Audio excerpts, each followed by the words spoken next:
Kobe made a lot more money through business and how he marketed himself than he ever made playing basketball. If he was still alive today, he'd be making billions, and those principles can transcend all the way to content. Here are three of them.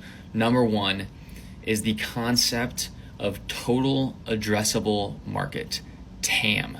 What this means is if I make a piece of content, there's only so many people that it addresses. For example, if I make golf content, it doesn't matter if it's very basic, just how to swing a golf club. Only people who are interested in golf will watch that.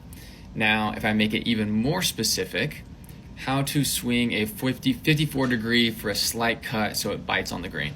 That total addressable market just went down significantly for people who play a lot of golf.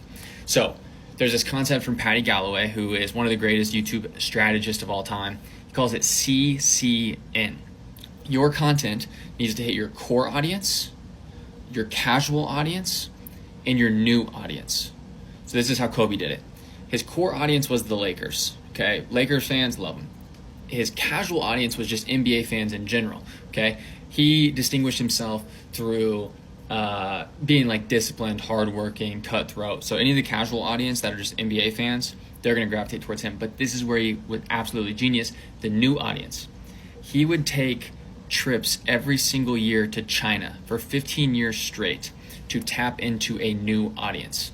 Okay, I lived in Wuhan, China for a little bit, and Chinese people will make up their American name to tell you. And I met probably 10 or 15 people that told me their name was Kobe because they like aligned with him. Like the one person said he built the basketball culture in China. In fact, he sold more jerseys one year, I think it was 2003, in China than Yao Ming. And Yao Ming is like the Chinese superstar.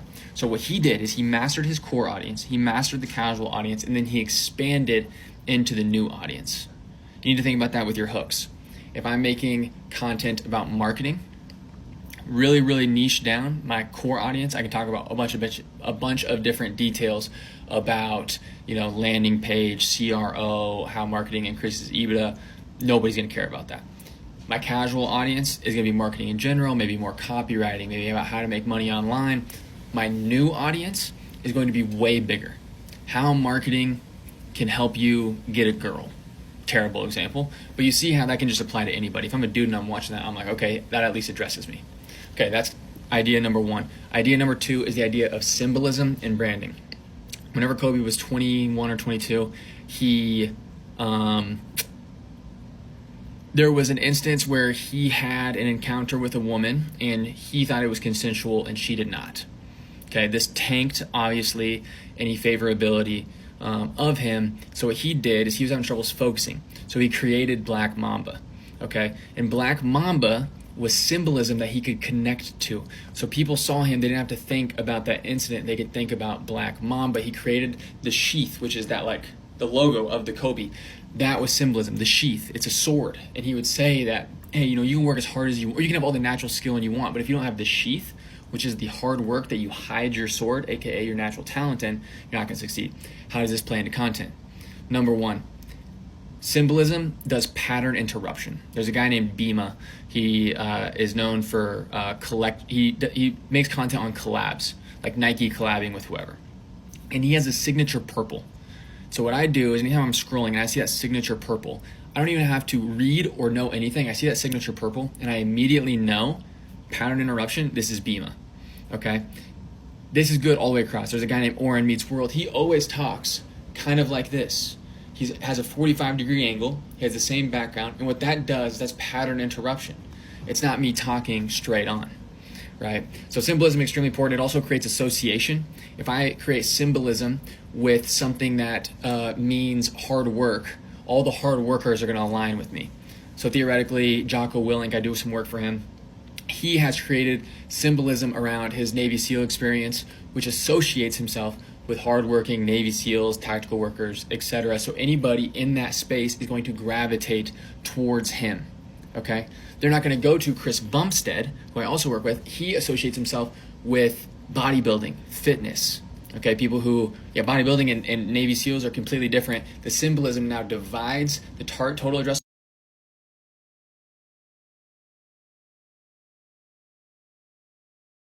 is that if you're in marketing, you need to think about getting ownership, okay? Owning the businesses somehow that you do marketing for. Okay, this could be rev share if you partner with a creator. This could be equity eventually if you partner with brands.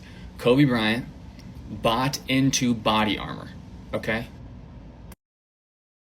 And he believed so much in Body Armor, okay? He bought in at whenever it was like 10 million, whatever, he promoted it. He was like, this is great. He got his other teammates, you got to get in on this, invest in this, start promoting it.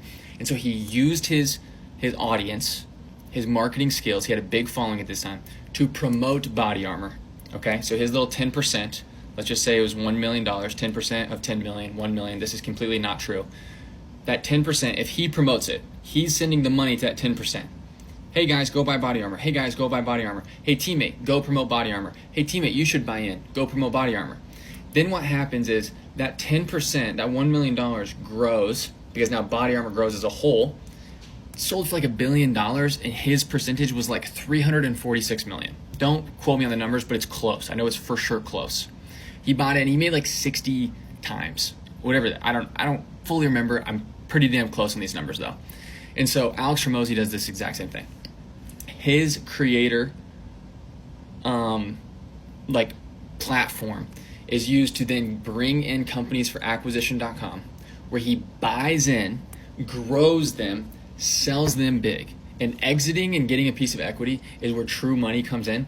And marketers are the best at growing the total revenue of a business. You know what I mean? So those are the 3 tips. Number 1, think about expanding your total addressable market in your content.